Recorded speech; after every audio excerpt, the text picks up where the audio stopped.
Mic check 1, 2. Yeah, I can hear you clearly. Great, man. So, Cool.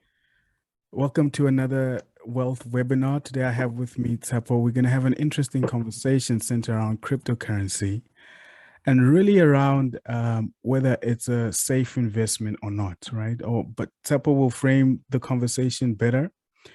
What we're really trying, what I understand, that we're trying to get an understanding of whether right now, in this current regulatory environment, is cryptocurrency one of the best investments you can make, or is it still too risky? So, with that being said, Tep, I don't know if you want to say anything.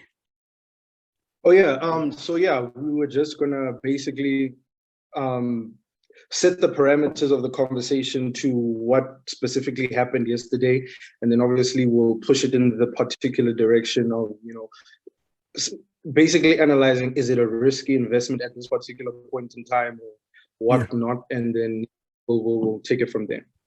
sure. So Sure, yeah, sure, man, sure.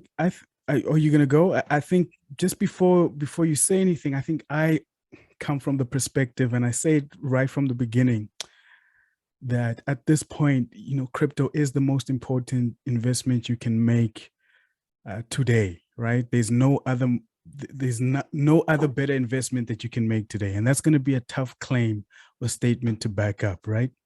You're going to challenge me on that a little bit. With that being said, you can go for it. You know, and I'll obviously come from this perspective where I've had this a sidelined awareness. Everyone knows there's this thing called crypto, and there's this thing called blockchain, but nobody really knows what's happening. So not until very recently did I become as invested as I have been Yeah. in it.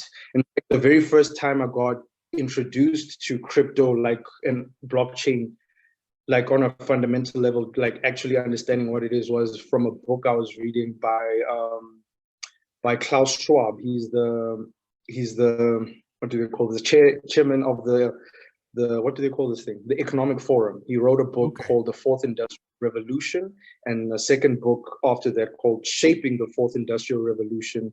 And he was speaking about the different technologies that are going to shape how the world operates. So your virtual realities and everything, and included in that was blockchain and cryptocurrency. So that's when it did. I got a frame of mind of blockchain more so than the cryptocurrencies as a whole. Yeah. So I feel that I'm inherently biased, Okay. probably because I haven't. I'm biased on one end, but I feel like maybe Open not to it. yet educated to the point where I would know that, okay, that this is the kind of thing that's happening. So Let's how? sorry, not to cut you off. Let's Yeah. speak to some of where your biases can come from. So maybe describe what your background is, what your interests have been so far, and yeah, what kind of authority are you on this conversation or So in this conversation? I'm a very traditional finance, like Yeah. as you've eloquently put it. I understand businesses, I understand investing from the standpoint of different asset classes, the different return ratios, the different blah blah blah. I understand finance as an entirety, and so crypto is still, well, at least from how I've been seeing it, is still gaining that mainstream media. And so Yeah. what I've seen, because these are the people I know, these are the people I follow, these are the people I understand, there has been, and granted, they will also have this incentive to rather criticize crypto as it's coming up, like every natural thing that comes into the But you picture. can't ignore So what that's, they say. yeah, so you can't ignore what they think. You have to give them reason, but I think it's also wrong to listen to this perspective because they're incentivized to have that perspective. You also Yeah. have to go to someone like you who is very invested in the crypto world and everything like that, and also take that with a grain of salt because you have an incentive to push crypto that way as Of well. course. Of course. So you have to very balanced perspective about what's actually happening. So yeah, that's basically that. Yeah, I don't know. What We'll do you want to build say on the next? conversation. Yeah, let's build on the conversation. Where do you want to start exactly? Okay. Where do you Okay. want? I can start with the very blanket statement that crypto is the most important investment you can make today, and why I believe so, right?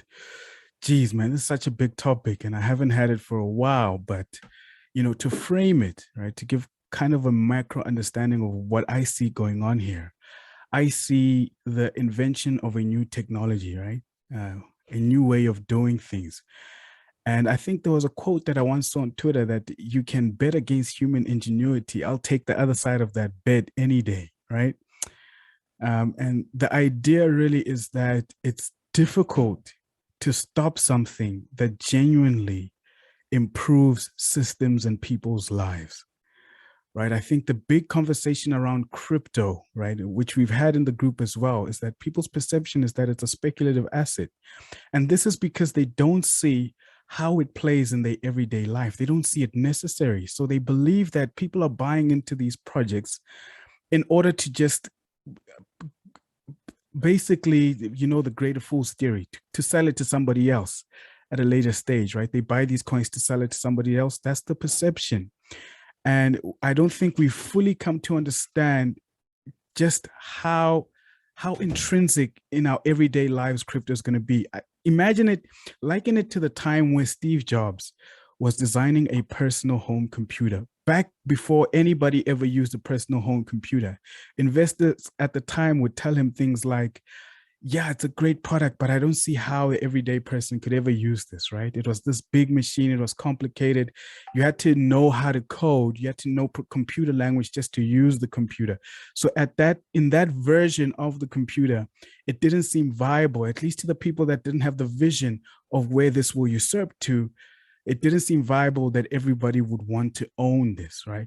In the same sense, I believe that crypto is in that stage where it's fringe, where people don't fully understand it because it's in its early stages. And as it develops, right, as people build simpler interfaces, as people start proving the use cases of crypto, which we'll talk about some of the industries or some of the use cases crypto is effective for, I believe one day it will be so integrated into our daily lives, as much as the computer is today. We take for granted some of the technologies that we're using today, right? The fact that we're talking over satellite technology, right, on a telecommunications network, right? There's undersea, somebody crazy enough decided to put cables undersea and connect the whole world together.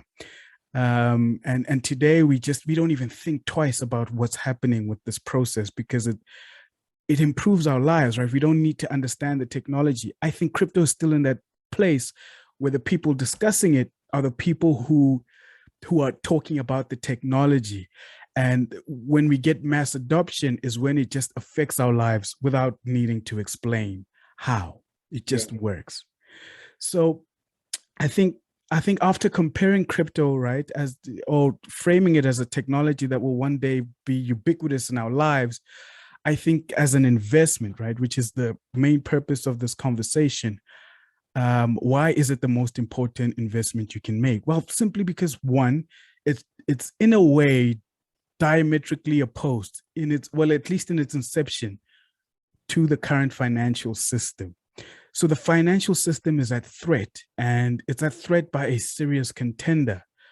And if just analyzing what crypto is as a technology, let me put it this way. We know that over the past millennia, there's no fiat currency that's ever succeeded. Zero in history. In history, every fiat currency that's ever existed has crashed and went to zero, right? I think who is it? What's this guy's name? He has a series about it called The Secrets of Gold and Silver, I think. It's on YouTube. You can go check it out. But they've studied money over time, and there's literally you can name all of the fiat currencies that have ever existed. Yeah, you want to say something? Also, I'm just adding a little bit. There's a book by Neil Ferguson, The Ascent of Money. He speaks about the history of money and its trajectory. A lot of that. Sure. Yeah.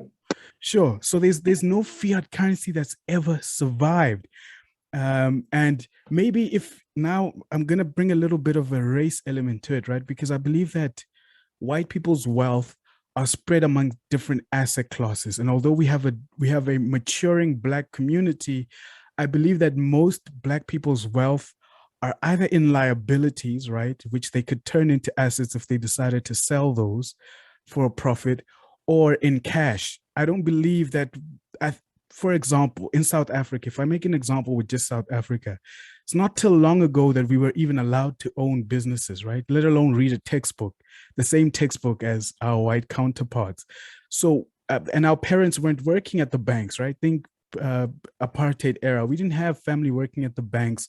We had education that dictated to us that we are going to be working tradesmanship jobs, right? And our education was centered around us being miners, being et cetera, et cetera. So we had no insight, or we don't have the same amount of time to build wealth like white people have, right? Our wealth is not concentrated into shares. It's not concentrated into not even land, right? We know that in South Africa, 70 or and above percent of the land is owned by the white population.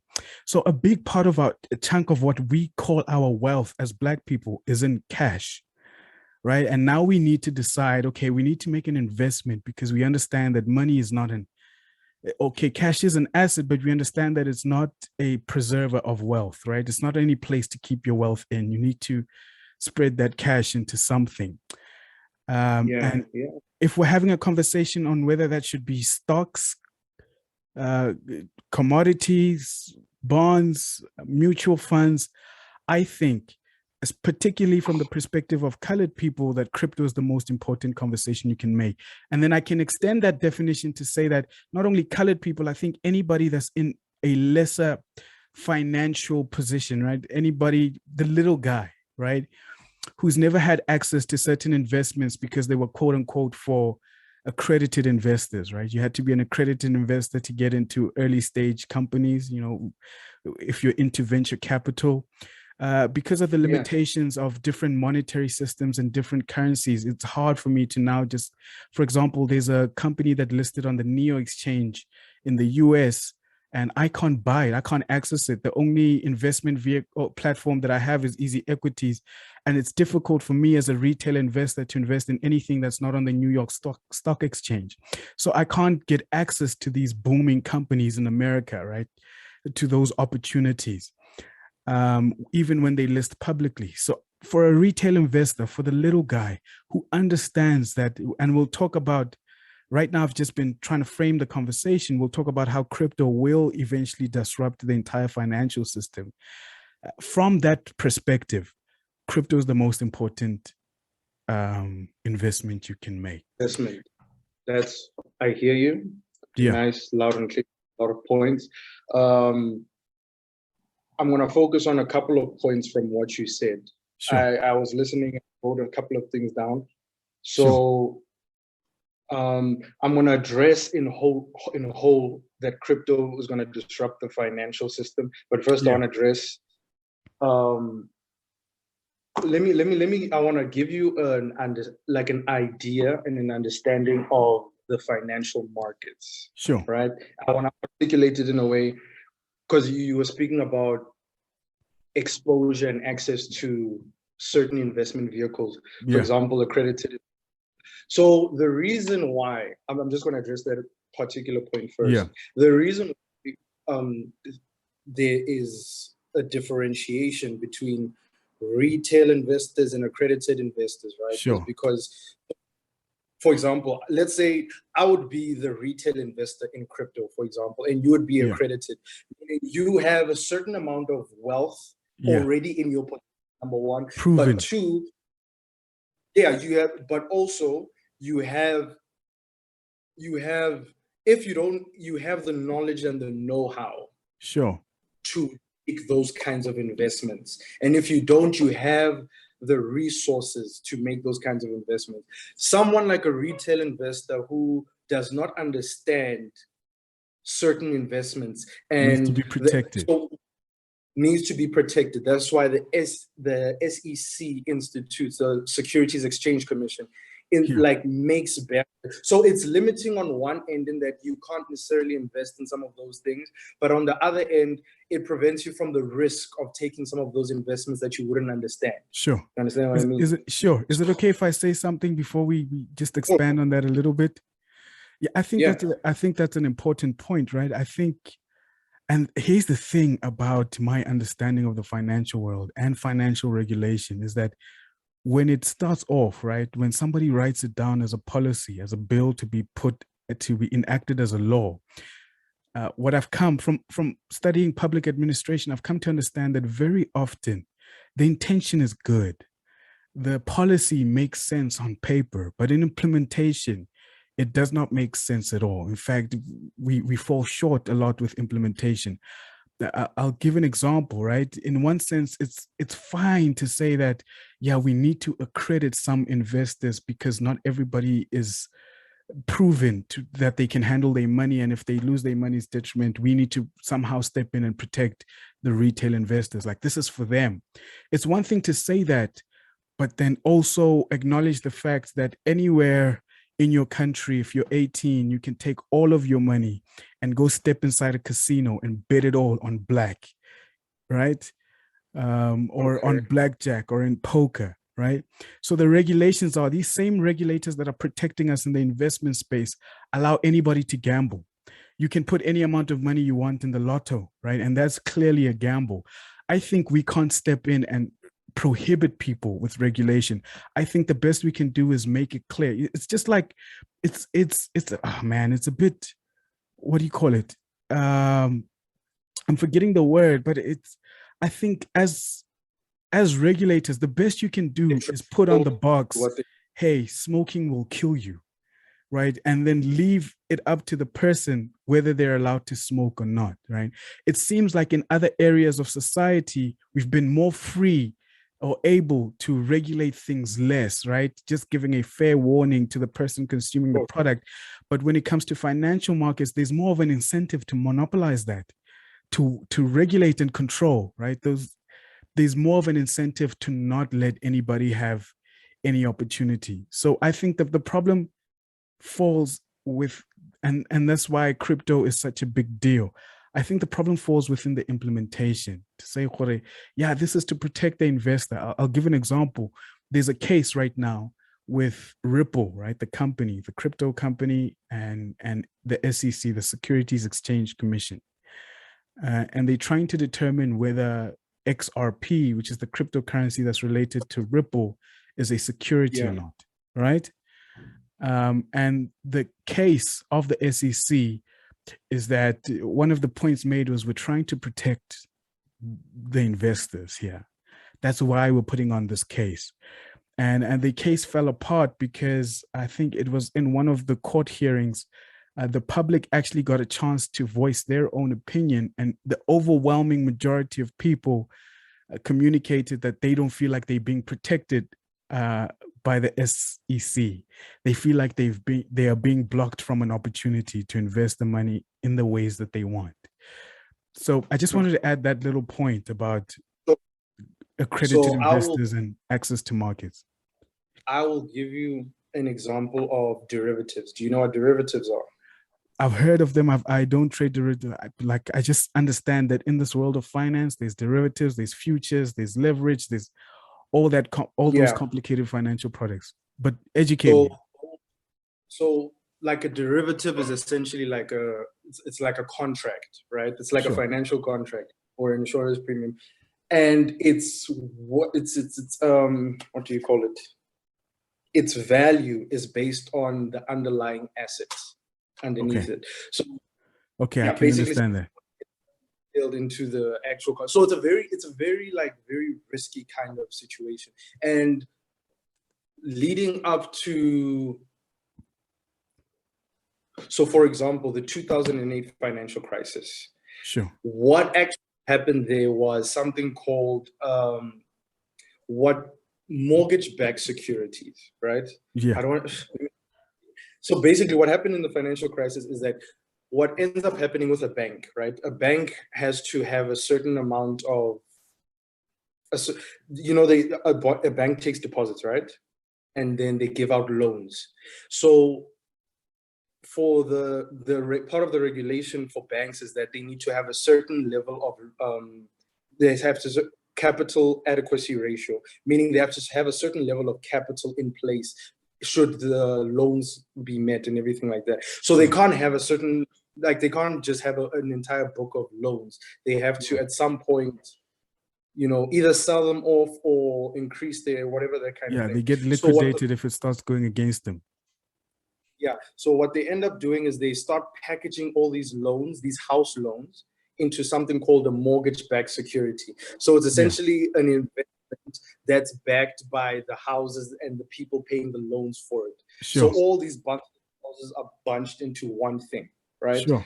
And then they're sold to the investment banks, who then sell them to everyday people, the retail investors, right? Yeah. So that was happening, and that happened between that process started between 1986 all the way up until 2008. And what was actually happening, okay, let me not get too detailed, but that whole process was essentially what happened. And obviously we know what happened during the 2008 crisis. Everything came crashing down. Like, it was a terrible, people lost their houses, people lost their money, people lost a ton of things. And that's what happens when people invest in things that they don't necessarily understand. So I understand, like, there's a limitation to the there's a line. There's certain opportunities you not have access to, but also a lot of these investments, like for example with venture capital, those are like high sums of money to begin with anyway. Like a venture fund will ask you for $1 million. No regular person is just sitting on with $1 million. You know what I mean? So also those kinds of things you have to take into account. So the 2008 financial crisis is one of the reasons why we need regulation. Is an example. We need regulation. I can understand that. You understand what I mean? So that's the thing there.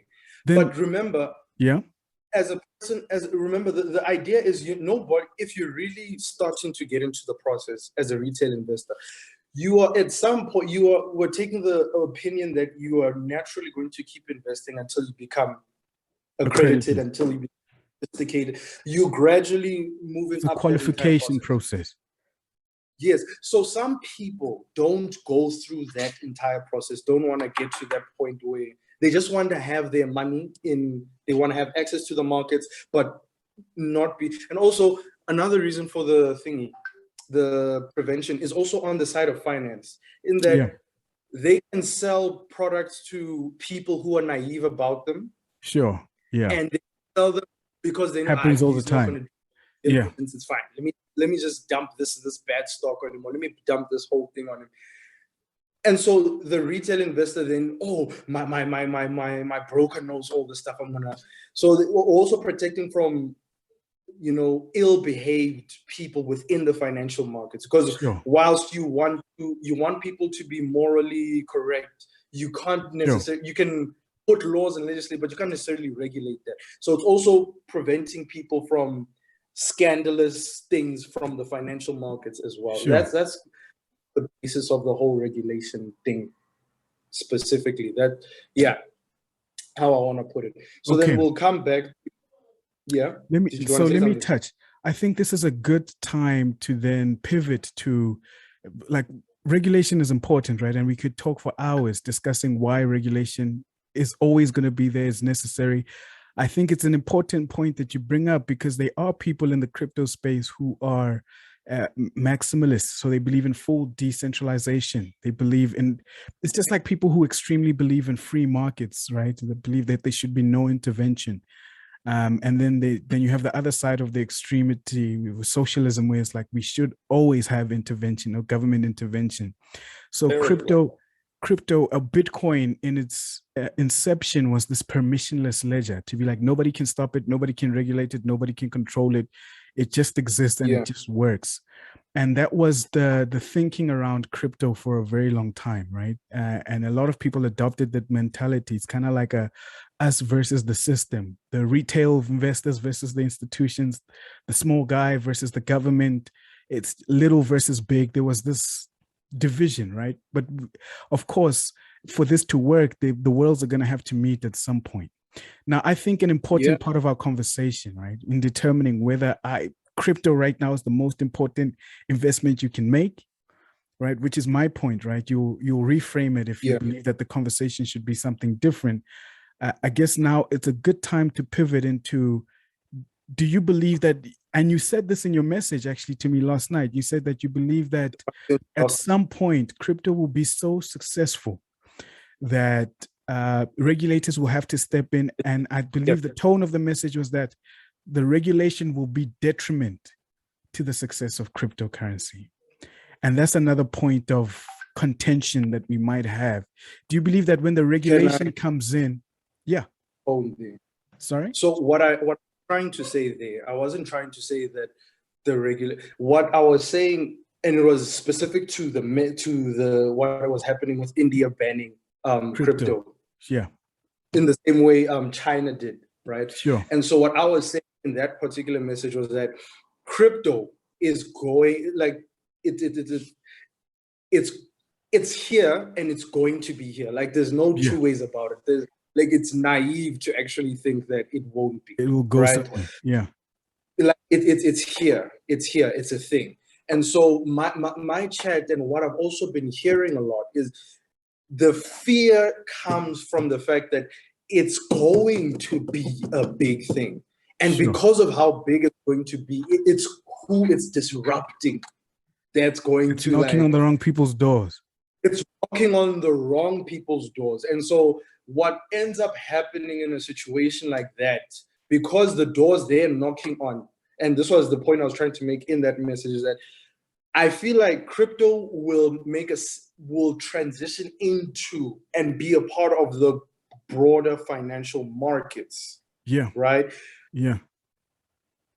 But like in terms of how they are reducing costs, making seamless transactions and everything, they are essentially hurting the money supply and thus monetary policy of Federal Reserve banks of the relevant countries.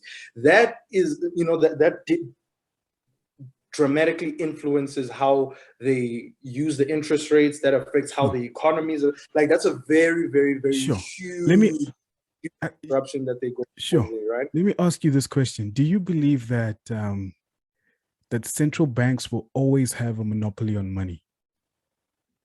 Do I think they will always have a monopoly on money? Yeah, because that's a big part of the conversation, right? On whether crypto will win this battle or not. Is the only big power that I really see not happy with what crypto is proposing is the central banks, because that's their business model, right? They exist solely to regulate monetary policy. So do you believe that central banks will always have a monopoly on money? And if not, what will the other world look like? Who will have the power of money creation? I think it'll be a situation like we have with the ANC right now. ANC had a monopoly for 25 years, but as people started seeing, you guys aren't really, they're starting to leave. And so the central banks will always have a place, I think. Of course. I don't think we can entirely throw them out, because the central banks genuinely have direct influence on the economy. Sure, and it's about agreement, right? We need an institution where the contract is clear, right? Where the agreement happens, where they make the rules and we're all agreeing on those rules. There'll always be a need for an institution like that.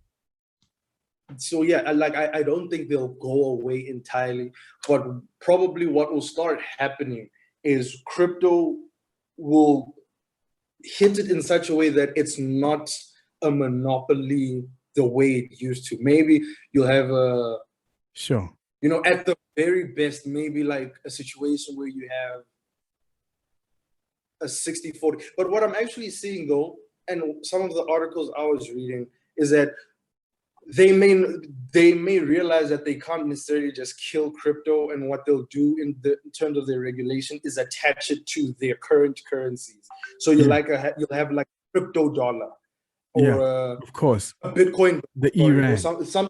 Yeah. So I think at some point, it's like an immovable object meets an unstoppable force. They will have to some way find a way to integrate and work together. I don't think one can, and I don't know how they'll manage to do that, because one is How all they'll about coexist. central, is about complete decentralization. So I don't know how that's going to pan out. I'm very uncertain Yeah. about that.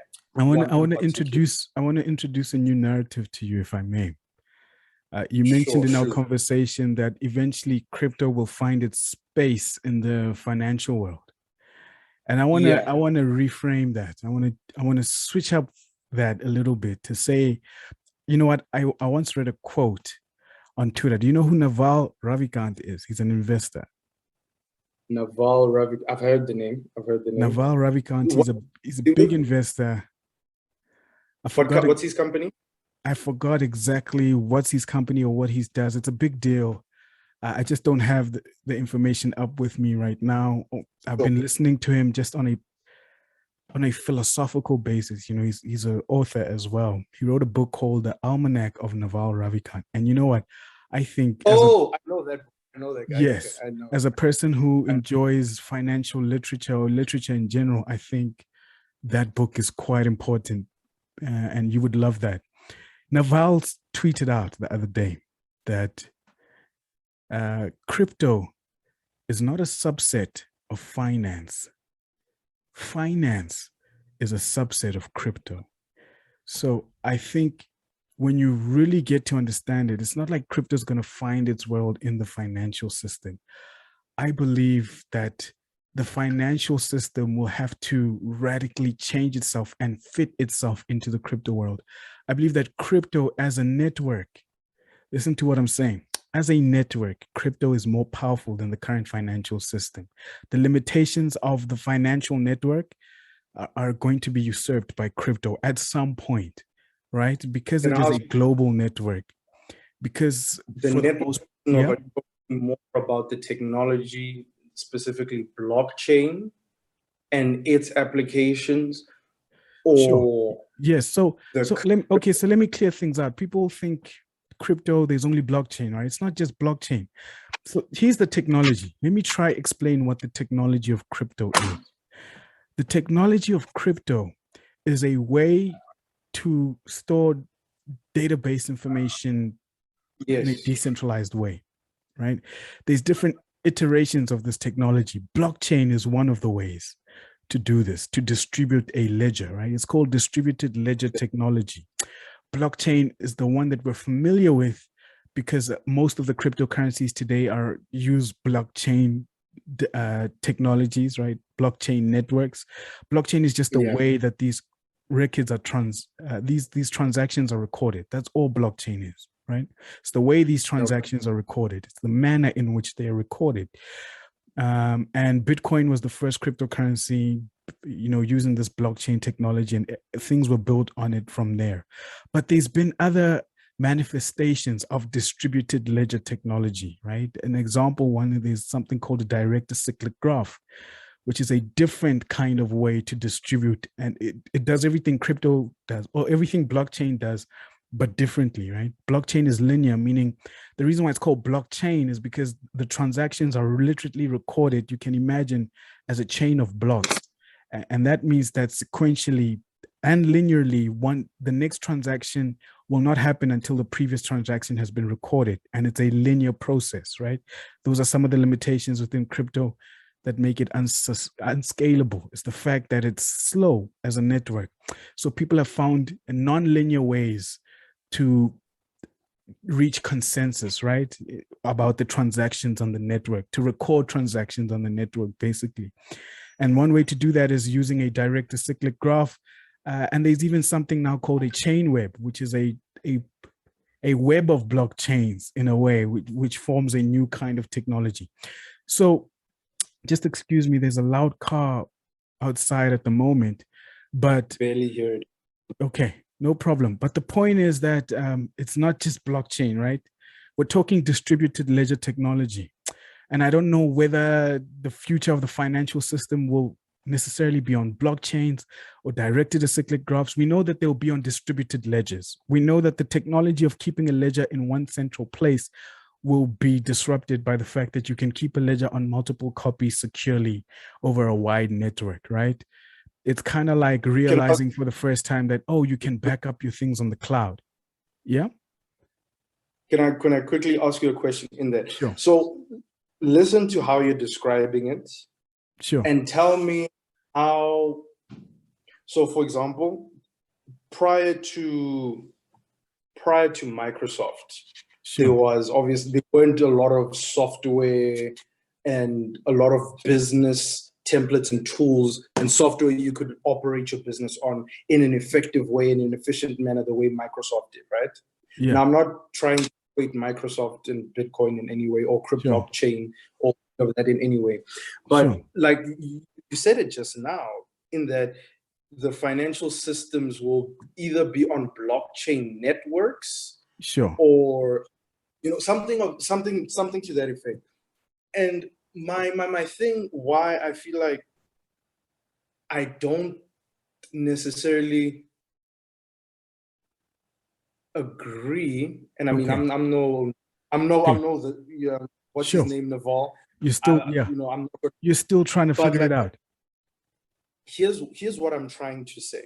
Sure. Because the financial markets, the financial systems. So I think we've narrowed our perspective of definition what the of financial system is. Yeah. It's a lot bigger than what we like. So for example, do you know what we know what a stock is, right? Yeah. But then when a company goes public in an IPO, what's the purpose of a stock? The purpose of a stock. Yeah. No, go for it. No. Well, I think the purpose of a stock is to raise capital, right? And the way that sure. To raise capital for a business. In the same way, what is a bond?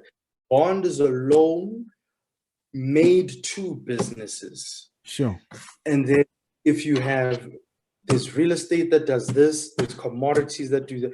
So the fundamental thing about financial systems is the finance is it's based on businesses, and businesses are based on consumers and customers, which is essentially what makes up the economy. What actually happens in the stock market, which is what's trading New York, that's a secondary market, really. When people are trading, that's a secondary. It's not what the actual thing is for. So when people the benefit for the company going public and issuing a stock or issuing a bond, or a company starting a real estate investment trust where they gather capital to buy a whole bunch of real estate assets in order to give back to the investors. These are, at the core, these are businesses. Just like check. I understand. Look here. I understand the direction you're going, right? And I'm only cutting in because I'm realizing that we have, I think, about 5 minutes left. Of this call, a timer popped up not so long ago saying that we have just about 5 minutes left. So I don't know. I'm supposed to have a meeting at 8. We can jump in. We can jump back in if you want to continue the conversation, right? That's okay. But I want to say that, while you're on that train of thought, so now can you imagine, right? Crypto does everything. I think why he's saying that finance is a subset of crypto. It's a powerful statement, and he says it intentionally to be jarring, right? Obviously, we can pick apart the nuances, but the point is that every service you can think of that the financial industry provides, everything that is the financial industry will only be a part of crypto. It won't be crypto as its entirety, meaning crypto as an idea swallows up the entire financial industry. The whole of finance, crypto as an idea swallows up the whole of finance, be it stocks, be it bonds, and you're still going to get into it. You're going to learn about decentralized autonomous organizations. You're going to learn about yield farming. You're going to learn about crypto loans. You're going to learn about liquidity. liquidity What is it? providers. You're going to learn about liquidity tokens. You're going to learn about, there's a lot going on, right? But the point is that because crypto fundamentally is just a way of recording information, we were already recording information in a centralized manner, right? And the technology, the point is that we found a better way to record these ledgers, right? Think of finance as simply ledgers. All it is ledgers and balance sheets, right? It's databases, right? Finance as a service are databases.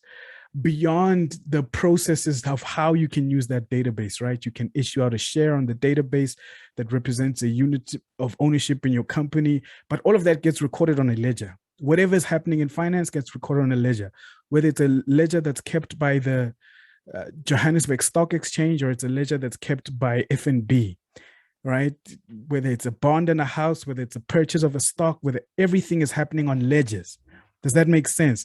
Whether it's the issuing of money and monetary policy, the changing of interest rates, all of these things get recorded on a ledger somewhere, somehow. That's what finance is. And crypto, what we've figured out is how to have distributed ledgers, more efficient and secure ledgers, right? But these ledgers are not just good for finance, they're even good for things like gaming. A quick example, this is going to cut us off.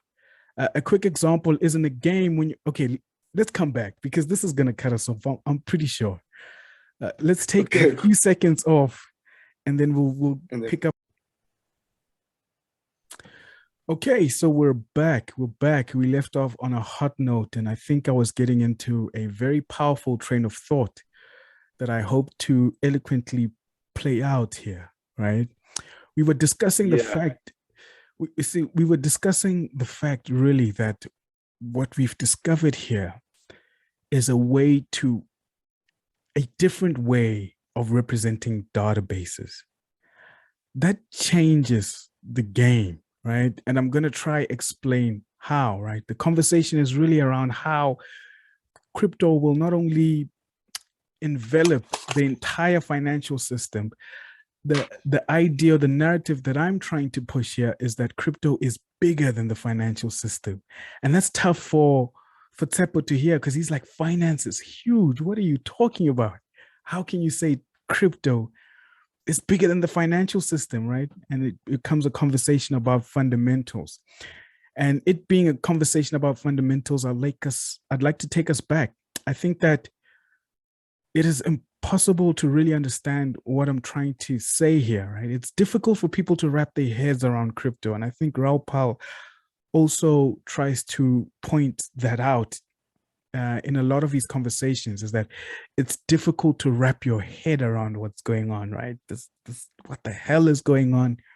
What the hell is crypto? And I think a good way to get to a solid understanding is to look at monetary history as a whole, to step back and look at the big picture, right? Let's take a step back because we get enveloped with the details, with the words, with the specific jargon that's involved in financial systems. And we try to understand crypto within that context. We're like, okay, crypto, I understand it's a ledger. Oh, wow, you can also issue out loans on crypto. Okay, it's a financial product. What's its intrinsic value? We tend to get stuck there. But I'd like us to take an even a bird's eye view, a big step back to try and understand what's going on here. And let's talk about monetary history, right? We can all agree that money has not looked the same way throughout history, right?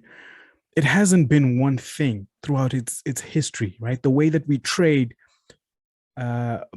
money has changed over time. Right. Yes, the way we trade value has changed over time. If we take it back to the beginning, we used to trade whatever we thought we had of value that the next person might need, right? That was the first, that's kind of how you can imagine the first kind of trading going on of anything. Is I have a cow, but I really need a chicken because I'd like eggs. So this cow is big. How many chickens can you give me for this cow? And then we'd negotiate. It's called the bartering system. Right. But there was problems with this bartering system that there was no money. That was it. That's how we traded. And then we had to innovate. And this is a powerful it's a powerful point to technology, right? We had to innovate somehow. We had to envelop different kind of technologies to trade, because at some point bartering became difficult. There were many disputes. For example, how do I know how many chickens my cow is worth? Or how do I know, when there's so many different types of things to trade, how do I know what my leather is worth compared to your strawberries, right? So we had to find more fungible denominators of value, right? We needed to find something to represent the value and not the value itself. So the value was the leather, the value was the eggs, the value was the milk. And then you can think of this as your first kind of derivative, right? We needed to find something that represents the underlying value. And we started trading things that are a lot more fungible. You can think things like seashells, as an example. In certain African communities, we trade shells. In other parts of the world, maybe you trade pieces of precious metals or crystals and rocks, just things that could move more fungibly and things that you could identify individual units of better, right? So I can give you 5 pieces of gold, 5 pieces of silver, 5 pieces of copper for your chickens, right? We could all agree that, okay, chickens are kind of worth 5 pieces, 5 small pieces of gold, right? It was starting to form some sort of a system, but it's still not, as a technology, it's still not fungible enough, right? Because people now start debasing these things. For example, I know that my 5 pieces of gold kind of can get a chicken, but I might clip off the piece, right? Maybe gold is not a great example for this, but I might cut off a small piece of my gold, just a clip on the edge. And if I do this for every single piece of gold that I have, I've saved a lot of money and have a lot of incentive to do so. To you, it looks similar. To me, I'm kind of debasing my currency in a way, right? There's problems with just trading with commodities. And another big problem is the fact that to move big sums of gold is difficult. It's a heavy metal, right? Or even seashells and whatever, those were still not fungible enough. I think we started defaulting towards precious metals. And I think the one to rule them all was gold, right? But gold had its risks. For example, if I need to travel to another city and I had to travel with my gold, I risk somebody coming to rob me of my gold. Somebody's clearly seeing that I'm a traveler, and there's no way to leave my gold anywhere. So I have to travel with my wealth, and I would get robbed of my gold. So there was problems with this monetary system, and we invented something new. Again, as human ingenuity would have it, we invented something new. Merchants at the time, somebody smart realized that, hey, if you're going to travel to this next city, you can leave your gold with me. I'll take care of your gold. And then I'll write on this piece of paper how much gold you have with me. And I'm connected, right? I've built a network of people that I trust. When you get to the city of Utah or wherever you're going, all you have to do is give this other merchant this piece of paper, and it says it's from me, and he'll know that it's a legit piece of paper, and he'll give you the gold that you can reclaim your gold when you get to that next city. That way you don't have to travel with it, right? These are our first kind of banks, right? That's how banks were invented. It was these people who saw an opportunity in the efficiencies of the market, right? And they invented a system of storing your wealth for you, right? That's where the beginnings of wealth management really starts.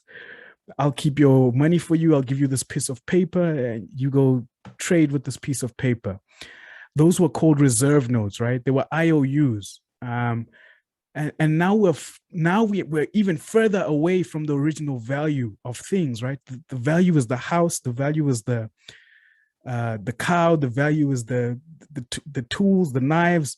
We first now are trading with precious metals as a step away from the value, and now we're even a step further away from that, because the paper represents the metal that represents the value, right? Now you're starting to see we're looking for something a little more portable, right? When we got to this paper thing, people started realizing, hey, man, if I'm always trading this paper, so long as there's liquidity, I don't ever really need to change my money back into gold, right? Because as we all understand that these pieces of paper represents of gold in a bank somewhere. So we started getting used to the convenience of trading the piece of paper itself. And we started forgetting what value actually is, right? We started thinking money is real somewhere along the line.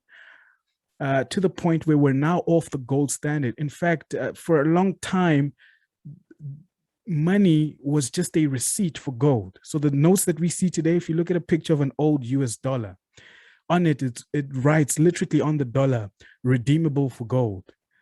And that's why we have reserve banking. The bank would have the reserves, and you could go trade your pieces of currency for the reserves, for the piece of paper. But here's the point, right? Here's the why I had to contextualize this conversation this way.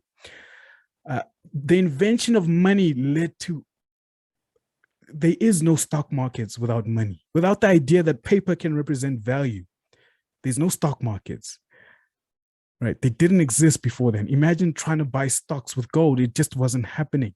You weren't going to take your gold and buy a piece of paper with it before the idea that a piece of paper can be as valuable as gold was introduced, which was with the first kinds of money. So the invention of money as a technology and as a network is just nodes participating, right? Connected people or connected things. That's a network, whether it's connected computers, just connected things, people participating within the same thing. That's a network. So money as a network gave birth to basically all of the financial products that we see today, right? We call it, what do they call it? They call it financialization. I'm not sure what the word is. Sorry? Securitization. Securitization. I've even heard the word financialization, where we just keep coming with these steps further away from the initial value. You spoke about derivatives earlier. In the stock market or in the finance market, you have things like derivatives, which is another step away from the actual value. It's just ways to kind of build on top of this fundamental value, right? Ways to exploit it and participate with this fundamental value. That's beneficial to all the people participating in the network.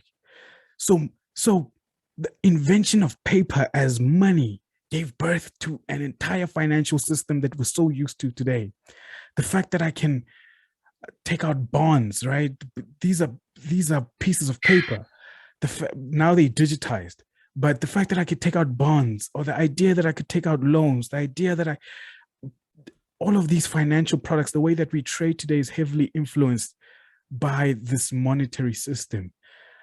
My point about crypto, I'm getting to it now. I know I've been speaking for a while, but here it is. It's right here.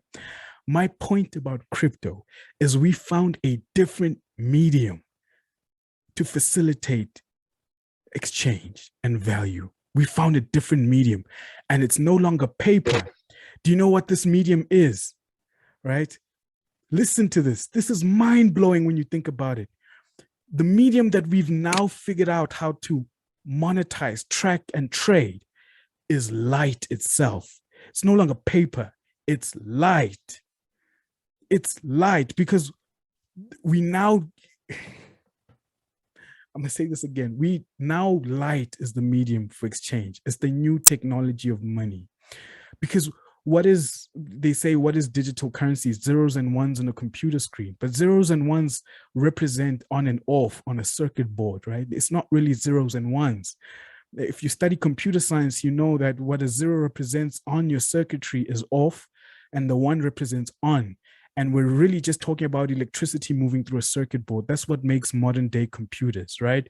And the internet as a network is light moving across the world through fiber optic cables or whatever kind of cables. We found a way to move away from cows and chickens to shells and other things of that nature, and stones, to gold and copper, to paper, to light. Light is it's unbelievable. it's unbelievable what kind of a leap in technology this is, right? When you hear people say things like you couldn't own a digital asset before, there was no way to own a digital asset. What is a digital asset? It's computer code. It's zeros and one on a computer screen. It's light. We find a way to package light and transfer it across the world. You know how fast the speed of light moves, right? So you know how fast the speed of light moves, right? So with money, there's only so much I can do. But now if I'm trading on a crypto network, like if you've ever traded on the Hedera network, for example, you understand that right now I can send 5 Rand to Antarctica at this moment in a few seconds. Let me repeat this. You know how fast light moves. Right now, I can send 5 Rand with no costs, right? Fractions of a cent of a cost. 5 Rand. I can send 5 Rand right now to Antarctica. In the same amount of speed it would take me to send a WhatsApp to Mexico, right? That kind of speed, that's what's happening with crypto, right? And we found a way to securitize that, to represent value and money through that. We can now trade internationally, globally in seconds. I can now, speaking on the conversation we had in the previous Zoom meeting, I can now invest in a company that before it lists, right? I can participate in a pre-sale that's going on in America in a company, and there's literally no one in between that has to verify that, okay, Masego really has this amount of money. He sent it over our banking network. We sent it to the central bank, and then we're sending it to the other bank and then it takes, I don't know how long for your money to be verified on these different networks, for all these different networks to achieve consensus, right? When you're going through traditional payment rails, the idea was great. The fact that you could digitize banking, right? That was the beginning of it. That's when we should have realized it. But the networks were inefficient in terms of how it distributes this value, meaning the networks were not interruptible, meaning FNB's ledger is only FNB's ledger and does not communicate with Wells Fargo's ledger. And there needs to be a process in between for those ledgers to be able to communicate. And the people who are administering that administration takes a fee from doing the hard work of verifying how much Masego has in South Africa and how much America thinks Masego has. So there were inefficiencies in that network. Crypto came as a solution to be like, we finally can realize that the dream of globalization, of globalized financial markets. And it just doesn't only disrupt finance. As a technology, remember, light is the medium. We've already seen what light can do for computers, what energy or electricity can do with just a simple piece of silicon and light. We've already seen how that can affect the world. We're talking right now because of the innovations or the different configurations that light can be put in, right? The fact that you can see me right now over this network is intricate maths, right? It's light moving in certain ways that allows us to participate this way. Now, this crypto technology is hard to wrap our heads around because we don't think of it in that kind of macro context. And I want to go in more and explain a little bit more, but I think we need to cool off a little bit after that little rant of mine and reflect. 20 minutes. You're a champ. Jeez, man. I've been speaking for 20 minutes. I was just like, let him speak. Let him finish. Let it go. Don't even interrupt. Let it go. Let it go. So. Jeez. Yeah. What do you think about that? No, you in many ways, you're proving my point. Okay. Because, for example, much earlier than a lot of you see how we've adopted crypto right now? Yeah. Prior to that, long ago, the payment solutions that were actually doing that was PayPal, one of them. PayPal allows you to buy and make transactions with cryptocurrencies. Then Visa and MasterCard, because people would have their Visas or their MasterCards in different countries, and then that whole Visa and MasterCard started employing stable coins and into they use specifically stable coins because they found that the limitation with using Traditional other payment crypto, rails. like stable coins, the fluctuation was a whole thing that The currency. so they use stable coins that would have a constant be backed by value. underlying asset so that it has a constant value. But still, it was essentially a fixed price, and you could trade crypto assets and exchange through basically through that medium. So Sure. Visa card and MasterCard was doing that. Another one of the things that you can do, global companies. Sure. For example, a Morgan Stanley that's in 150 countries, for example, they have to pay 100 thousands and thousands of different employees all over different countries in different currencies. But with the Bitcoin, it's just like, and you have everybody gets paid in the same. Sure. Exactly. You know what I mean? And so Bitcoin, cryptocurrency, blockchain cuts out the middleman. It reduces transaction costs. It saves a lot of the time, as you were saying. It's instantaneous. You don't have to, before the banks used to use checkbooks. If I write a check, then I have to verify the check and then call the other bank. Then now, as you say, they have the centralized ledgers. Okay, have I received it? Now it takes, it's not as bad as before. Now it's at least 5 business days, 2 business days, depending on the nature of the transaction, international, whatever the situation is. So you are right, and I 1000% agree with everything you said, because that's even the fact that crypto is bigger than finance itself. That was my point. Okay, go for it. So everything you said, now you'll build up to that big climax to make your point that crypto is the best financial investment right now. Okay. Or the best investment. Let's not add the word financial, but the best investment right now. I'll leave your point for, and I'll get to that in a minute. Okay. I'll also get to that. But what you guys are doing, you are disrupting. You're gonna put Western unions out of business. Companies that do currency, like, you are gonna wipe it completely. I have no doubt on every broker on Wall Street. If crypto brokerage wiped completely. I am here with you. Here is where the problem. Not the problem. The challenge. The challenge.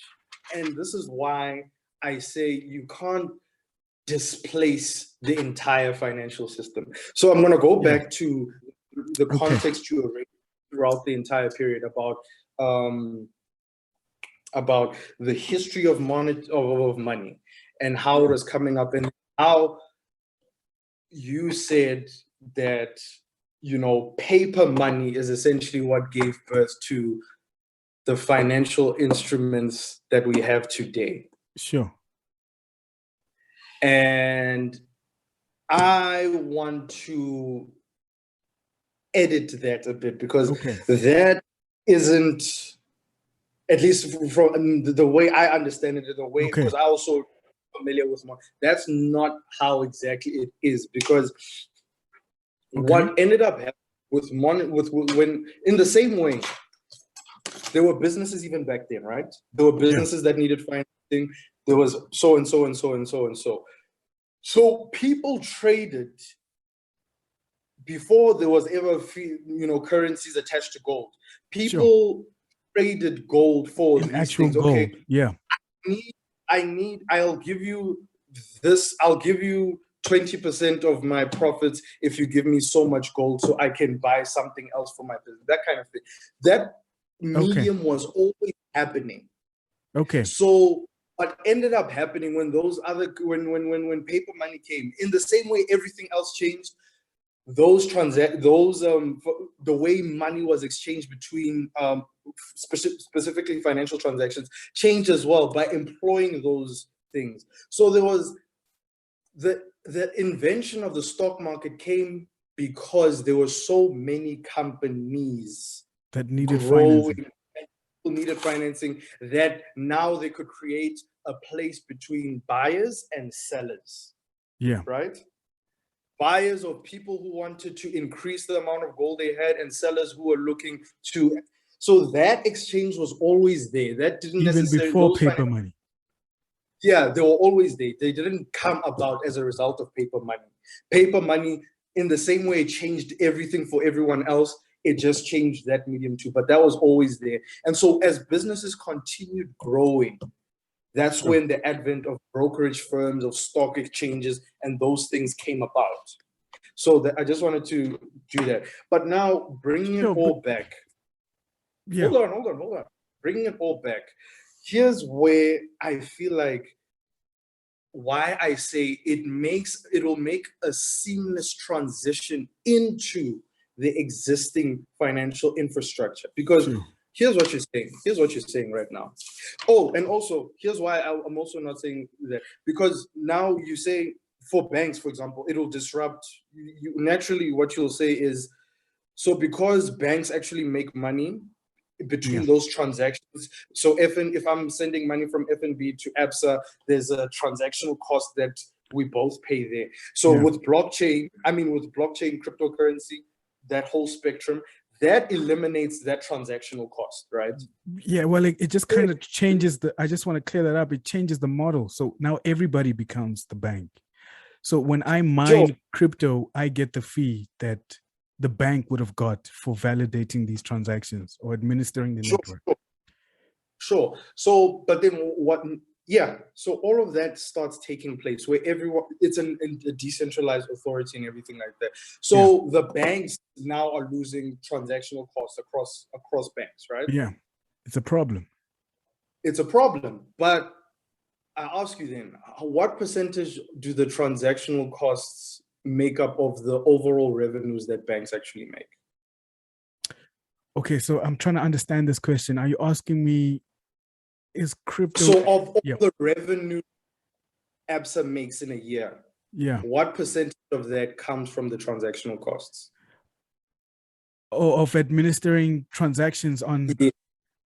Yeah, something like that. Of ABSA. So I couldn't be sure. I would imagine that it's not just from transactions. I would imagine all the banking services combined make up ABSA's revenue. I can't. Okay, you tell me, where does ABSA's main source of revenue come from? Deposits. Okay, I think I kind of knew that because they take those deposits as well and then they invest them or lend them out to other people to make more money. They make profit from interest charged and as well as others. So those transactional costs add to the revenue, but they're not the bulk of the money, not in any big shape or form.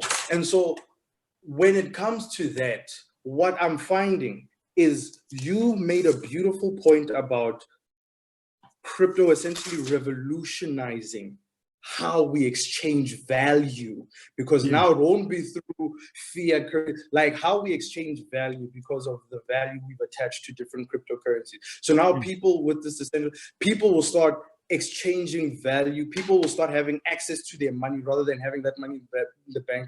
They'll have it in crypto. So like what I'm trying to say is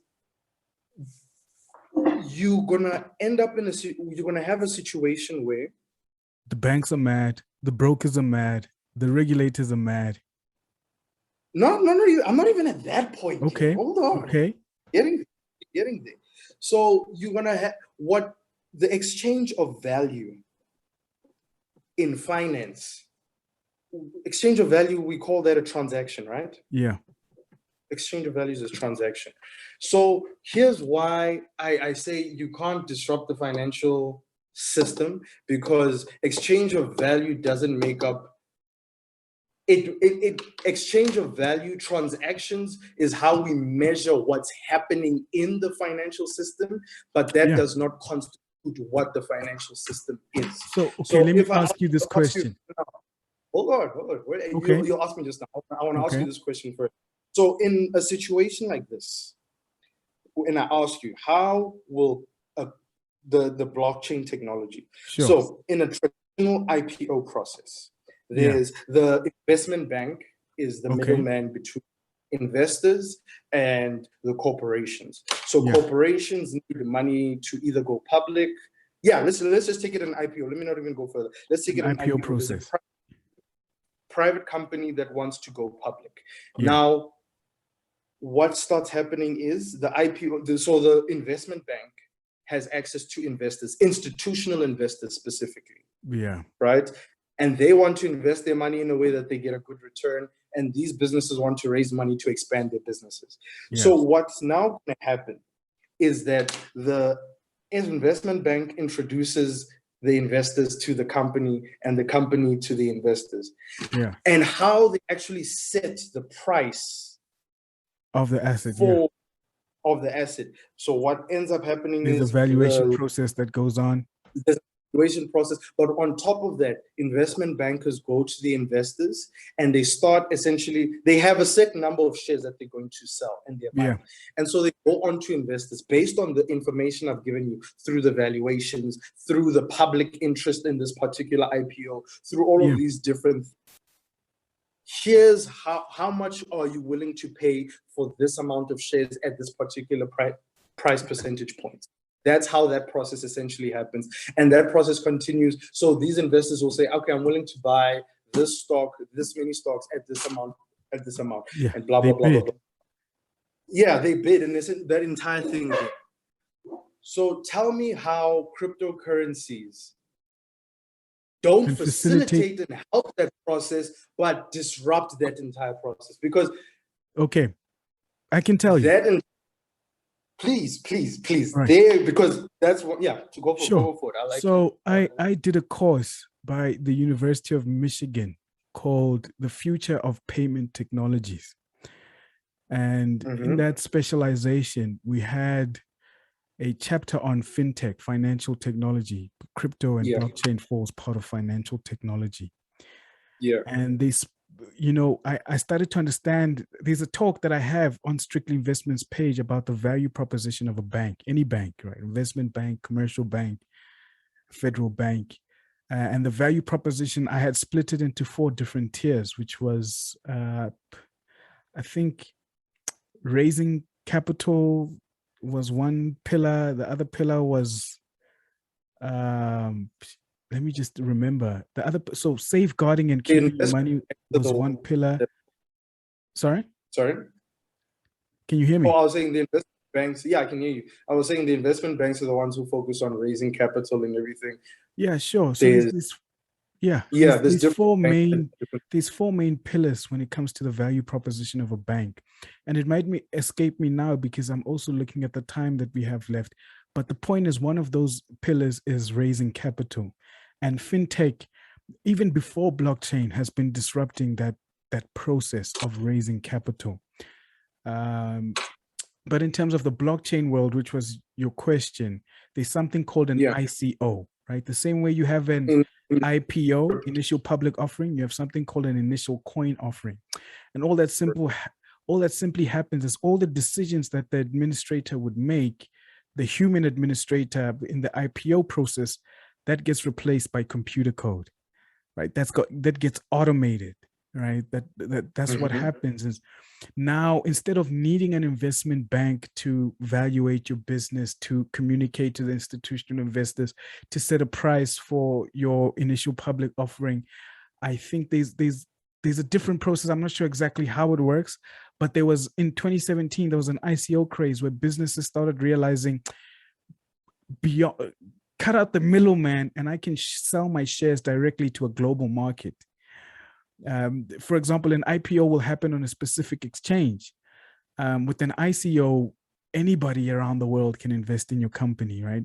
So maybe it wasn't geared at that time towards the institutional investors, but we've started seeing the power of pulling in large amounts of retail investors around the world with your ICO process, right? Companies were coming out at valuations that are as impressive as what's happening in the traditional finance world.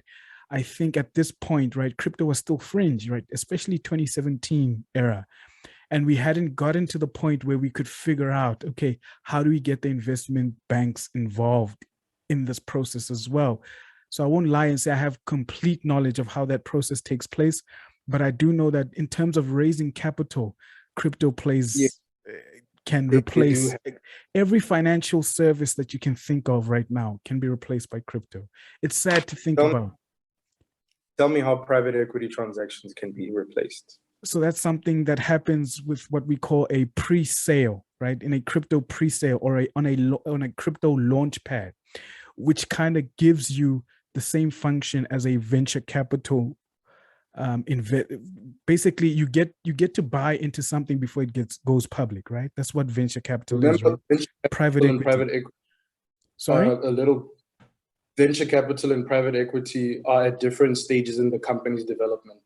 Okay, so we are about to run out of time again, and I don't know if we really want to get into that at the moment. Maybe we could save it for a second webinar because people are going to be exhausted. Yeah, I do want to continue the conversation with you. I feel bad. I feel like we haven't even scratched the surface in our conversation. It's just getting interesting, but just to spare some time, it's literally about to cut us off. I'd like to say maybe for the public, this is where the webinar will end. And I don't know, we might come back just to finish off the discussion a little bit and prepare for another webinar at a later stage. We'll discuss that off air. For everybody watching, thank you for listening in, and I hope that you've ascertained a large amount of value. We've had a big conversation, and we will definitely pick this up at a different time. So I'm going to stop the recording at this point.